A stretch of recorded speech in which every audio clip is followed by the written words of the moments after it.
최근 글로벌 금융시장은 일본의 금리 정상화 움직임과 함께 엔 캐리 트레이드 청산에 대한 공포를 먼저 반영하고 있습니다. 이는 단순히 환율이나 특정 국가의 금리 정책 문제가 아니라 지난 수십 년간 유지되어 온 초저금리 기반 글로벌 레버리지 구조가 흔들리기 시작했음을 보여주는 신호로 해석할 수 있습니다. 일본 엔화는 오랜 기간 글로벌 금융시장에서 가장 대표적인 저금리 조달 통화였습니다. 투자자들은 엔화로 낮은 금리에 자금을 조달해 미국 주식, 신흥국 자산, 그리고 암호화폐와 같은 고위험 고수익 자산에 투자해왔습니다. 이러한 구조에서 일본의 금리 인상은 자연스럽게 레버리지 축소 압력으로 작용하며 그 결과는 언제나 비슷한 모습으로 나타납니다.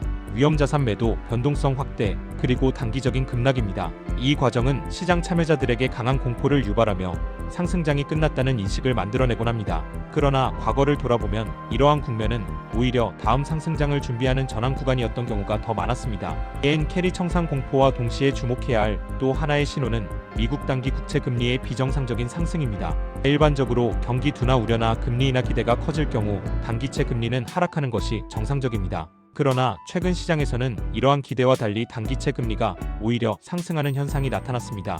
이는 금리 전망의 문제가 아니라 단기 자금 시장에서 실제 현금 유동성이 부족해지고 있다는 신호로 해석됩니다. 금융기관과 마켓메이커들이 단기 국채를 매도하며 현금을 확보하려 한다는 것은 시스템 내부에서 레버리지가 빠르게 축소되고 있음을 의미합니다. 이러한 상황 속에서 미 연준은 약 400억 달러 규모의 단기 국채 매입에 나섰습니다. 형식적으로는 시장 안정 조치이지만 이는 사실상 단기 자금 시장의 경색을 더 이상 방치할 수 없다는 연준의 판단이 반영된 결정이라 볼 수 있습니다. 연준의 단기채 매입은 단순한 기술적 조치가 아닙니다. 이는 QT양적 긴축과 금융 시스템에 부담을 주기 시작했다는 사실을 연준 스스로 인정한 신호에 가깝습니다. QT를 유지한 채 기준금리만 인하할 경우 오히려 단기 금융시장의 불안이 증폭될 수 있습니다. 이 때문에 연준은 금리 인하에 앞서 단기 자금 시장의 안정을 최우선 과제로 두기 시작했으며 그 과정에서 단기채 매입이라는 형태의 유동성 공급을 선택한 것으로 해석할 수 있습니다. 이러한 흐름은 과거에도 반복되어 왔습니다. 시장은 먼저 급락으로 경고하고 단기 금융시장은 먼저 흔들리며 연준은 결국 금리 인하,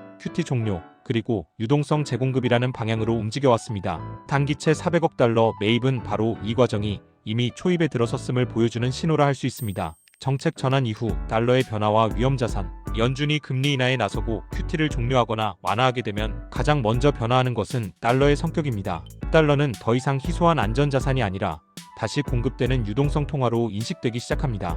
이 시점부터 글로벌 자금 흐름은 서서히 방향을 바꾸게 됩니다. 달러 강세는 정점을 지나고 자금은 다시 위험자산으로 이동하며 레버리지는 재구성되고 유동성에 민감한 자산부터 가격이 반응하기 시작합니다. 암호화폐 시장은 이러한 변화에 가장 빠르게 반응하는 시장 중 하나입니다. 암호화폐는 전통 자산 대비 현금 흐름보다 유동성과 기대에 더 민감한 구조를 가지고 있기 때문입니다. 따라서 연준의 정책 전환과 달러 약세 국면은 암호화폐 시장 전반에 강한 상승 압력으로 작용할 가능성이 큽니다. 이러한 유동성 전환 국면에서 파일코인은 단순한 투기 자산과는 다른 위치를 차지합니다. 파일코인은 글로벌 데이터 저장과 검증을 담당하는 실질적인 인프라 자산이며 AI, RWA, 웹3 환경에서 필수적인 역할을 수행하는 구조를 가지고 있습니다.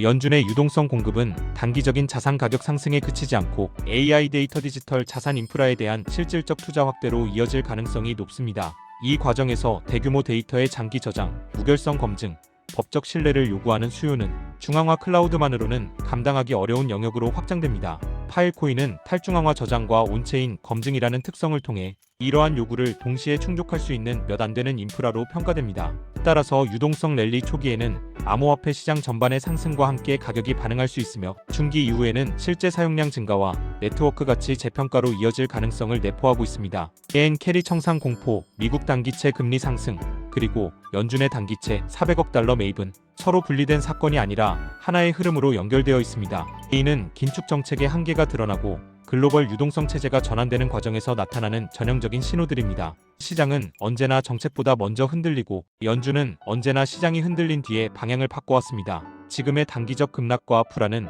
상승장이 끝났다는 신호라기보다 상승장이 시작되기 전에 반드시 거치는 정리 과정일 가능성이 높습니다. 시청해주셔서 감사합니다.